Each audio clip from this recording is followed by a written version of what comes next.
So hello dear student, কেমন আছো? I hope প্রত্যেকে শুধু ভালো নয়, ভীষণ ভালো আছো। স্ক্রিনের ওপর একটা প্রশ্ন দেখা যাচ্ছে, তাই না? প্রশ্নটা অ্যাকচুয়ালি বেসিক্যালি ফর্মুলার এক্সপ্লেনেশন রয়েছে।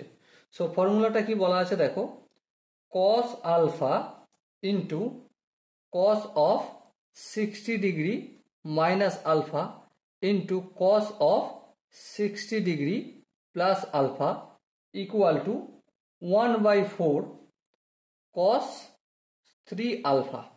অ্যাকচুয়ালি এটা একটা ফর্মুলা। এবারে এই ফর্মুলাটাই আমাকে প্রমাণ করতে দেয়া হয়েছে। তো প্রমাণ করতে দেয়া হয়েছে, আমরা প্রমাণ করব, তাই না? তো চলো সময় নষ্ট না করে ফটাফট করে প্রমাণ করার চেষ্টা করি। দেখো ফর্মুলা যেমন রয়েছে, লেফট হ্যান্ড সাইডটা কি রয়েছে, যেমন কস আলফা রয়েছে তেমন কস আলফাটাকে রেখে দিলাম। এবার দেখো cos of A minus B এর সূত্র আই হোপ আমরা প্রত্যেকে জানি। সেটা কি? কস এ বলতে 60 ডিগ্রি ইন্টু কস বি বলতে কস আলফা, মাইনাস আছে তার মানে এখানে প্লাস হয়ে যাবে। তারপর কি সাইন এ বলতে 60 ডিগ্রি আর সাইন বি বলতে সাইন আলফা। ওকে, তারপর এখানটা কি আছে, into cos 60 degree plus alpha, মানে এখানটা কি হবে, কস এ প্লাস বি এর ফর্মুলা ফেলবো। তো কস এ বলতে 60 ডিগ্রি ইন্টু কস বি বলতে আলফা, প্লাস আছে তাই সূত্রে মাইনাস হয়, sine 60 degree into sine alpha. Okay, এরপর ধ্যান দিয়ে যদি লক্ষ্য করো, কস আলফাটা যেমন আছে তেমন রেখে দিলাম। Cos 60 degree value I hope প্রত্যেকে জানো হাফ হয়, তারপর cos alpha plus sine 60 degree value √3/2 into sine alpha. Cos 60 degree value হচ্ছে হাফ আর কস আলফা যেমন আছে রাখলাম। কস 60 ডিগ্রি ভ্যালু হচ্ছে √3/2 ইন্টু সাইন আলফা। এবার দেখো এটাকে পুরোটাকে এ যদি বলে করি আর এটাকে যদি বি বলে মনে করি, তাহলে A plus B into A minus B সমান কি হয়, এটা যেমন আছে রেখে দেবো। A square minus B square, A square বলতে হাফ কস স্কোয়ার আলফা, তার মানে 1/4 cos square alpha, minus B square বলতে √3/2 সাইন স্কোয়ার আলফা পুরোটা, তাহলে এখানে 3 হয়ে যাবে, এটা 4 হয়ে যাবে আর এখানটা সাইন স্কোয়ার আলফা হয়ে যাবে।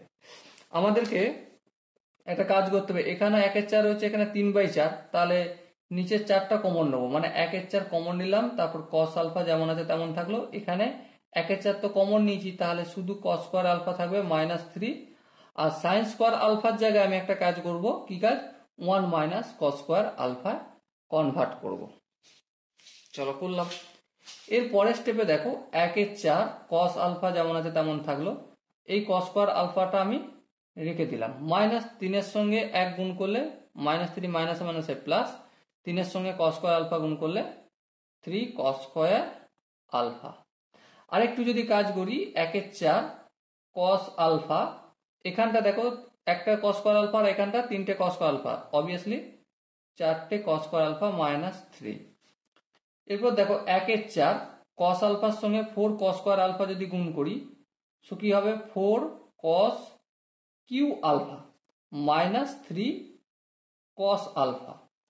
এবার দেখো 1/4 এখানে 4 কস কিউ আলফা -3 কস আলফা, এটা কিসের ফর্মুলা, অবভিয়াসলি কস 3 আলফা এর ফর্মুলা। আর এটাই আমাদের রাইট হ্যান্ড সাইডে প্রমাণ করতে দেয়া হয়েছিল, আর আমরা খুব সহজেই এবং প্রতিটা স্টেপ মেনটেন করে প্রমাণ করলাম। Okay, so dear student, I hope প্রত্যেকে এই কোশ্চেনের কনসেপ্টটা বুঝতে অসুবিধা হয়নি।